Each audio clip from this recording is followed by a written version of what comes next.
I am writing this under an appreciable mental strain, since by tonight I shall be no more.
Penniless, and at the end of my supply of the drug which alone makes life endurable, I can bear the torture no longer, and shall cast myself from this garret window into the squalid street below.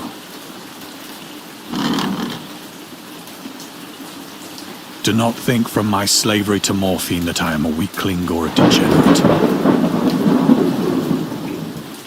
When you have read these hastily scrawled pages, you may guess, though never fully realize, why it is that I must have forgetfulness or death.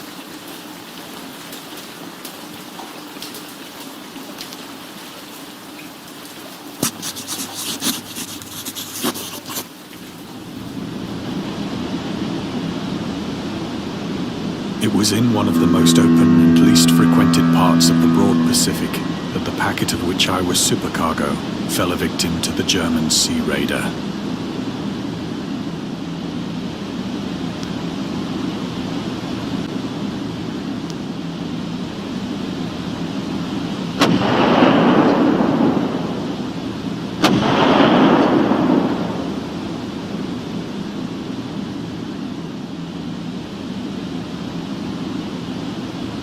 The Great War was then at its very beginning, and the ocean forces of the Hun had not completely sunk to their later degradation.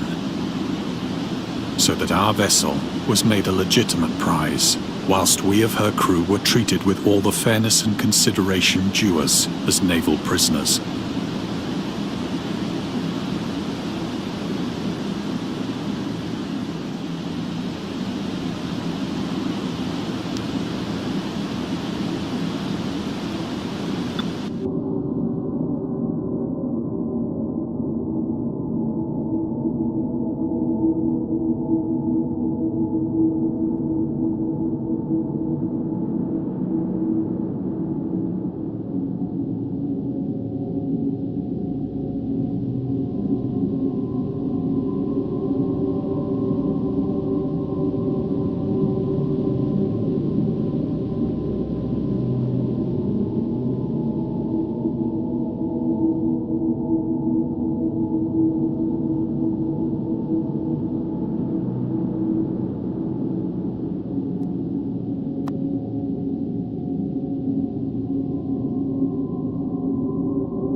So liberal, indeed, was the discipline of our captors, that 5 days after we were taken, I managed to escape alone, in a small boat, with water and provisions for a good length of time.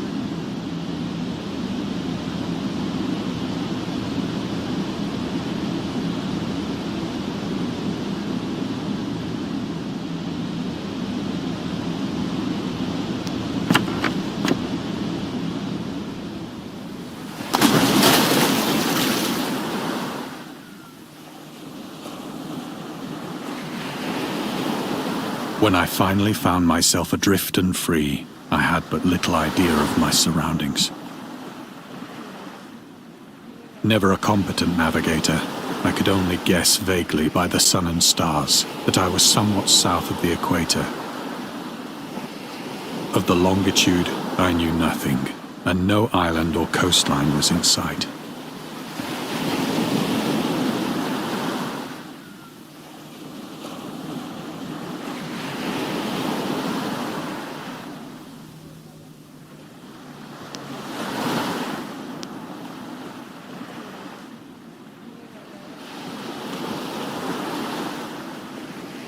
The weather kept fair, and for uncounted days I drifted aimlessly beneath the scorching sun, waiting either for some passing ship or to be cast on the shores of some habitable land.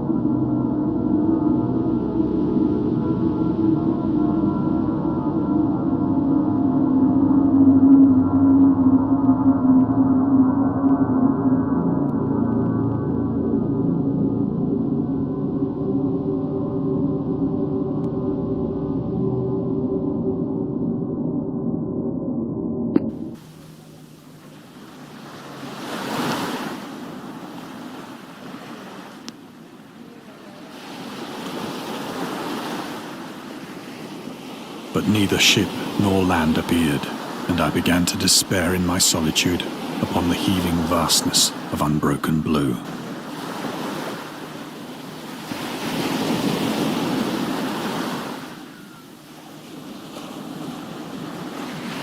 The change happened whilst I slept. Its details I shall never know. For my slumber, though troubled and dream-infested, was continuous.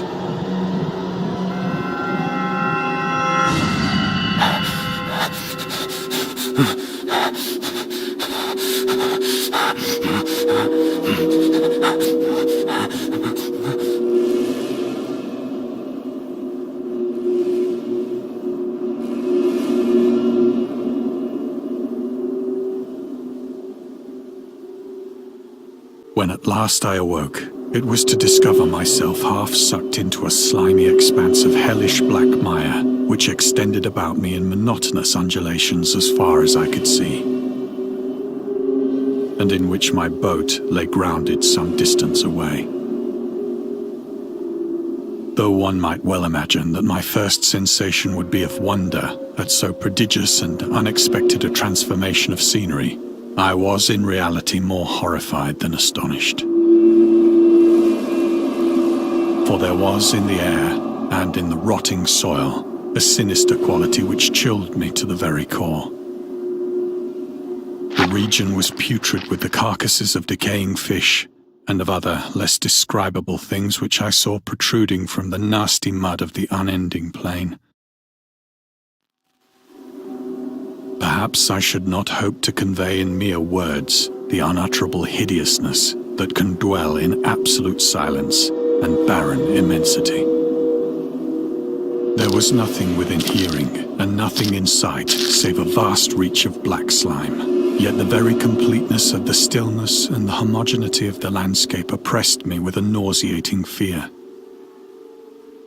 The sun was blazing down from a sky which seemed to me almost black in its cloudless cruelty, as though reflecting the inky marsh beneath my feet.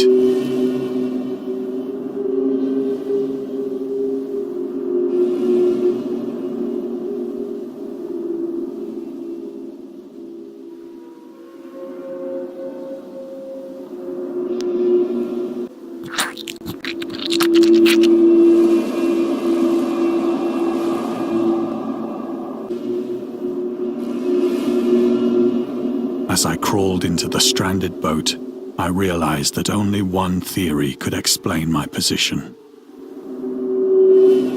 Through some unprecedented volcanic upheaval, a portion of the ocean floor must have been thrown to the surface, exposing regions for which innumerable millions of years had lain hidden under unfathomable watery depths.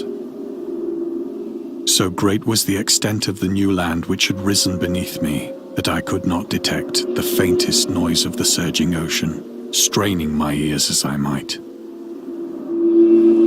Nor were there any seafowl to prey upon the dead things.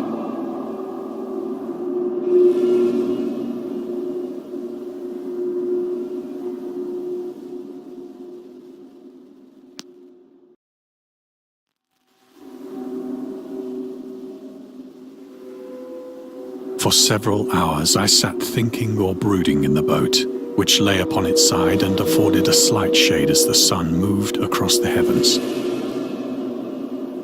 As the day progressed, the ground lost some of its stickiness and seemed likely to dry sufficiently for traveling purposes in a short time.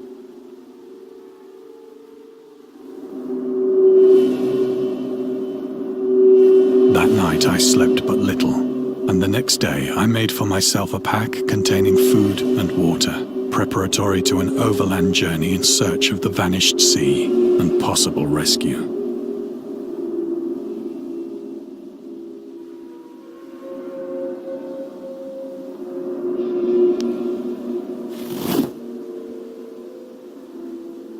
On the third morning, I found the soil dry enough to walk upon with ease. The odor of the fish was maddening, but I was too much concerned with graver things to mind so slight an evil, and set out boldly for an unknown goal.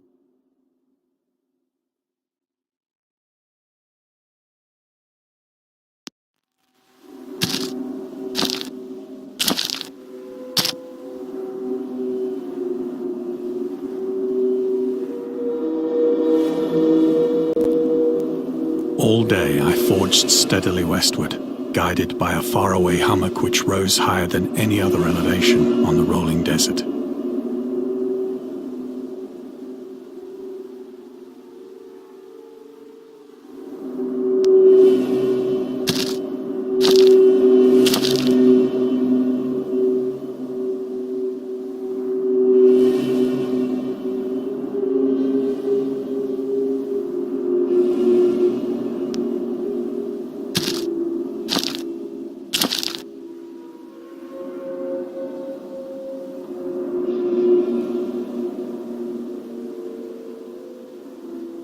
That night, I encamped, and on the following day still travelled toward the hummock, though that object seemed scarcely nearer than when I had first espied it.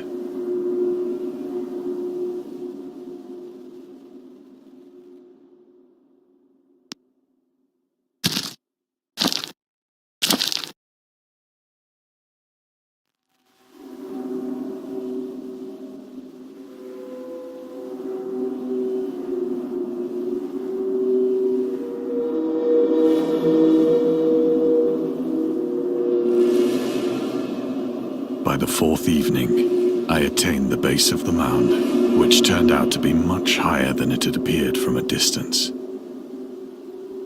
An intervening valley setting it out in sharper relief from the general surface. Too weary to ascend, I slept in the shadow of the hill.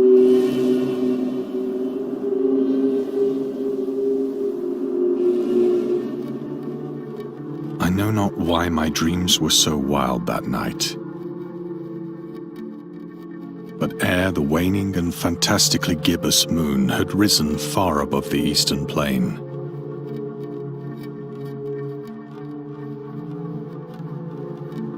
I was awake in a cold perspiration, determined to sleep no more.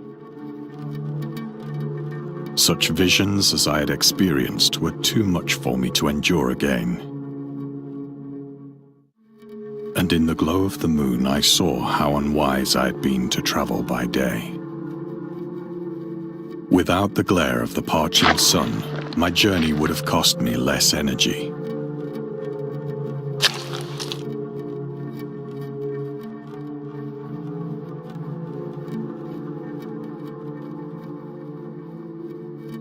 Indeed, I now felt quite able to perform the ascent which had deterred me at sunset.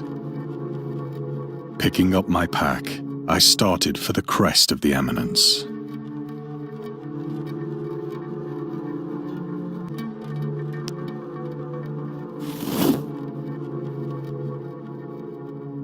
have said that the unbroken monotony of the rolling plain was a source of vague horror to me.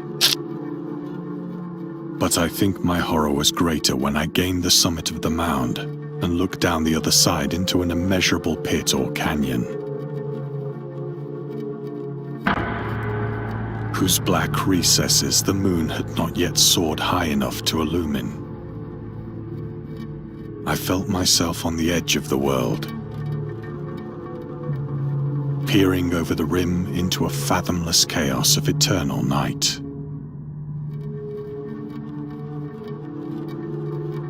Through my terror ran curious reminiscences of Paradise Lost, and of Satan's hideous climb through the unfashioned realms of darkness. As the moon climbed higher in the sky, I began to see that the slopes of the valley were not quite so perpendicular as I had imagined.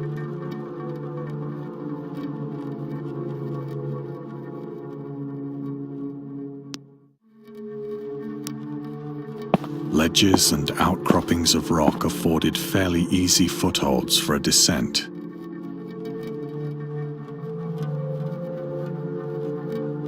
Whilst after a drop of only a few hundred feet, the declivity became very gradual.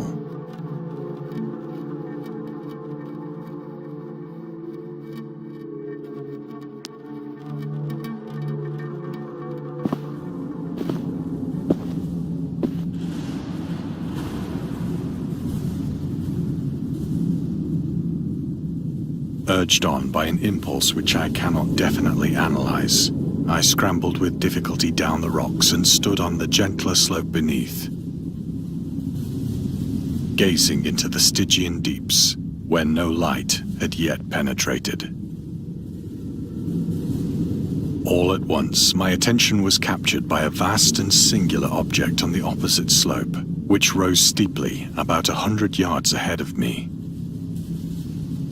An object that gleamed whitely in the newly bestowed rays of the ascending moon.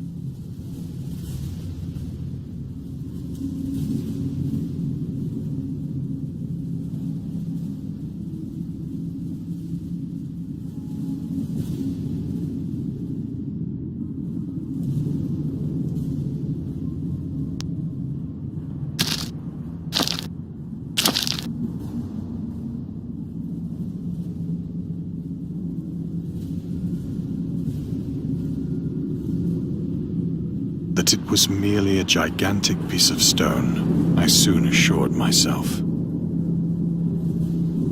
But I was conscious of a distinct impression that its contour and position were not altogether the work of nature.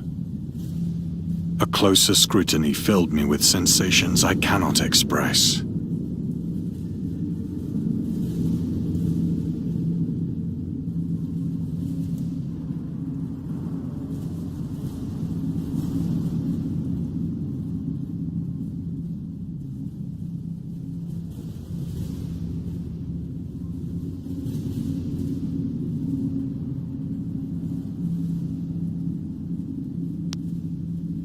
For despite its enormous magnitude and its position in an abyss which had yawned at the bottom of the sea since the world was young, I perceived beyond a doubt that the strange object was a well-shaped monolith, whose massive bulk had known the workmanship and perhaps the worship of living and thinking creatures. Dazed and frightened, yet not without a certain thrill of the scientist's or archaeologist's delight, I examined my surroundings more closely.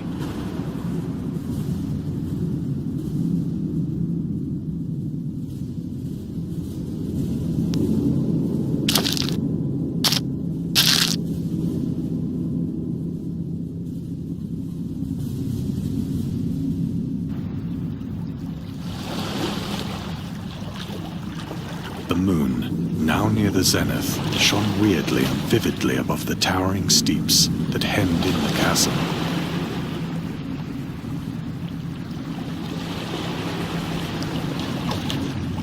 And revealed the fact that a far-flung body of water flowed at the bottom, winding out of sight in both directions and almost lapping my feet as I stood on the slope.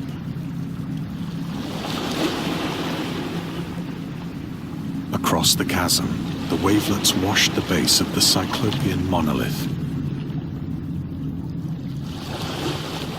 on whose surface I could now trace both inscriptions and crude sculptures.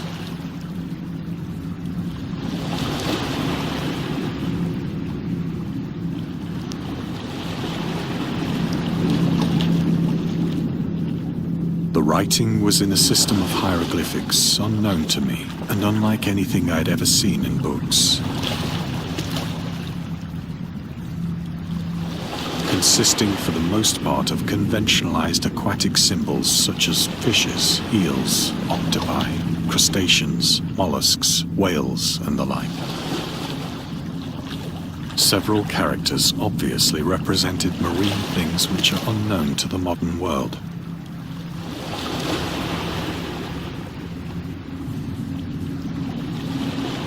But whose decomposing forms I had observed on the ocean-risen plain. It was the pictorial carving, however, that did most to hold me spellbound.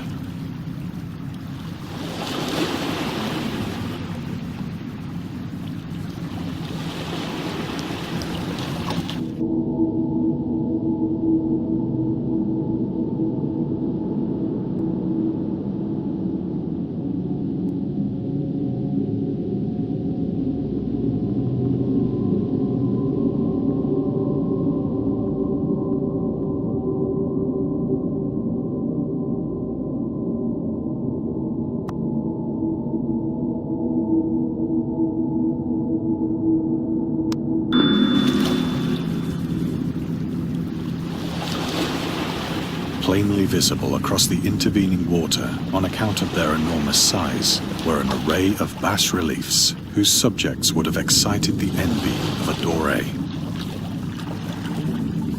I think that these things were supposed to depict men, at least a certain sort of men,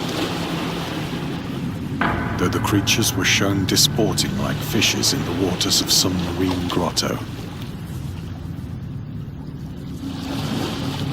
or paying homage at some monolithic shrine which appeared to be under the waves as well. Of their faces and forms I dare not speak in detail, for the mere remembrance makes me grow faint. Grotesque beyond the imagination of a Poe or a Bulwer.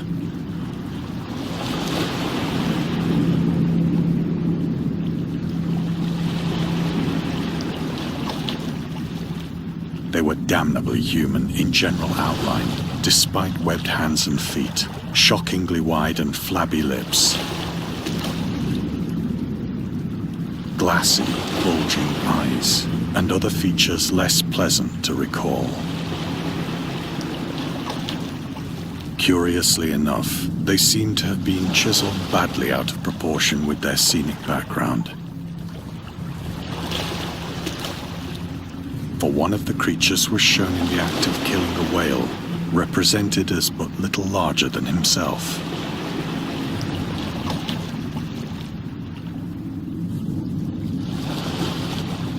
I remarked, as I say, their grotesqueness and strange size, but in a moment decided that they were merely the imaginary gods of some primitive fishing or seafaring tribe. Some tribe whose last descendant had perished eras before the first ancestor of the Piltdown or Neanderthal man was born.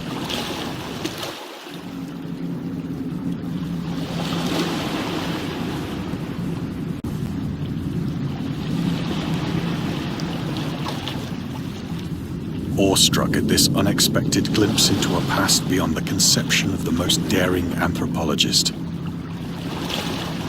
I stood musing whilst the moon cast queer reflections on the silent channel before me.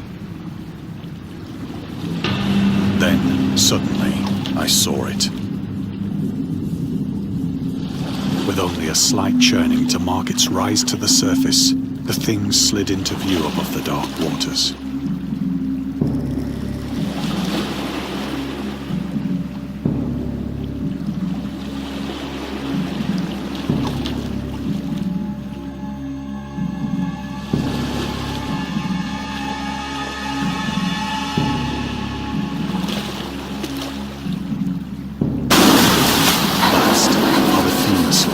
Loathsome, it darted like a stupendous monster of nightmares to the monolith, about which it flung its gigantic scaly arms, the while it bowed its hideous head and gave vent to certain measured sounds.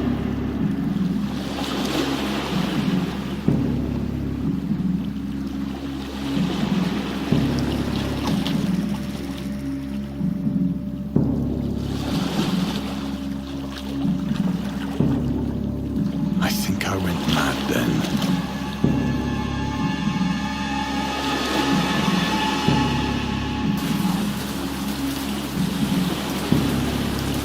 Of my frantic ascent of the slope and cliff, and of my delirious journey back to the stranded boat, I remember little.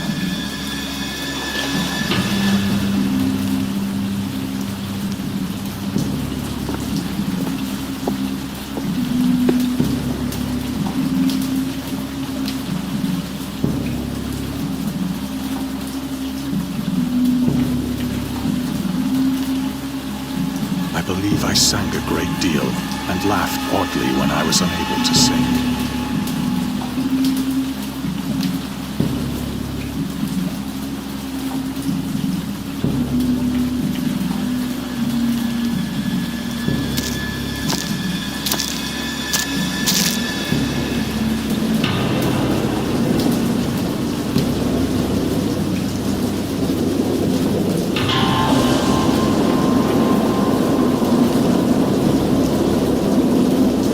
Indistinct recollections of a great storm sometime after I reached the boat. At any rate, I know that I heard pearls of thunder and other tones which nature utters only in her blessed moments.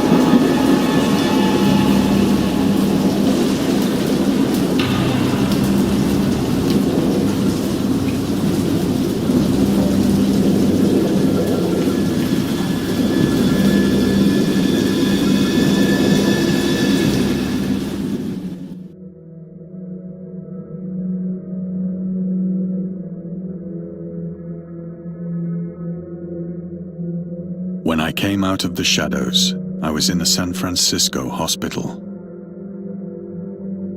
Brought thither by the captain of the American ship which had picked up my boat in mid-ocean. In my delirium, I had said much, but found that my words had been given scant attention.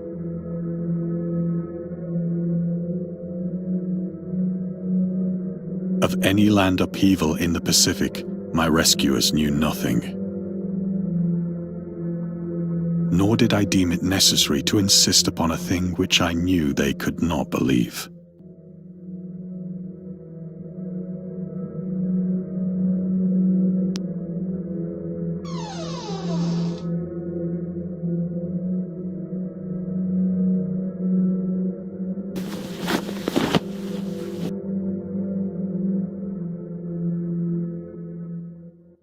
Once I sought out a celebrated ethnologist and amused him with peculiar questions regarding the ancient Philistine legend of Dagon, the fish god.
But soon perceiving that he was hopelessly conventional, I did not press my inquiries.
It is at night, especially when the moon is gibbous and waning, that I see the thing.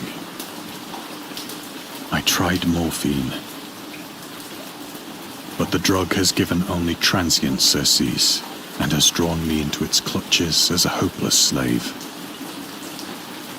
So now I am to end it all, having written a full account for the information or the contemptuous amusement of my fellow men.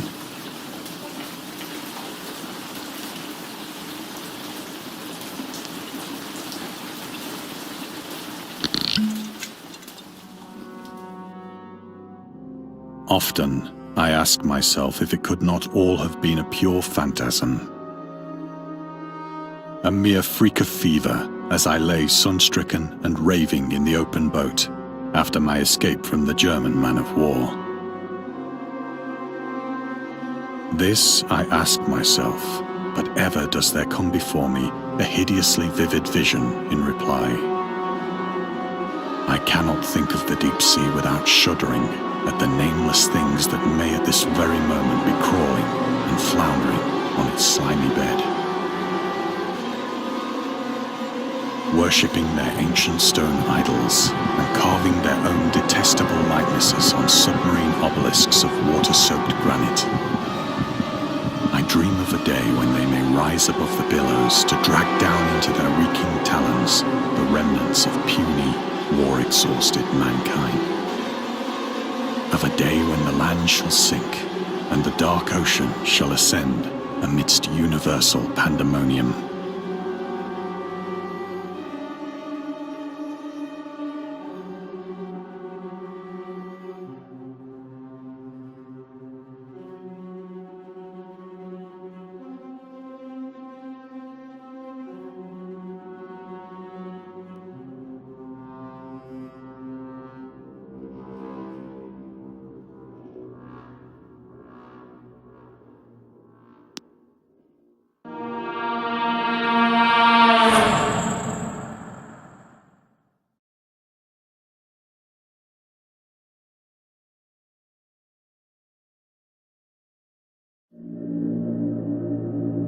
The end is near.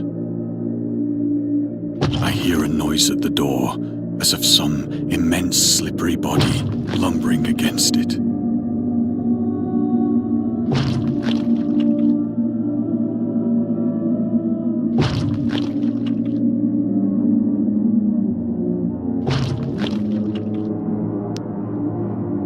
It shall not find me.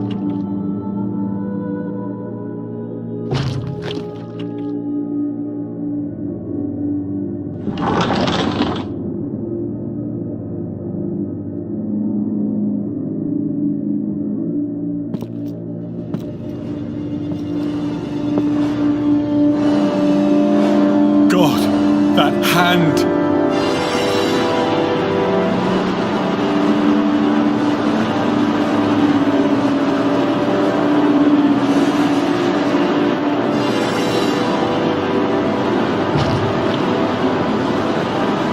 window! The window!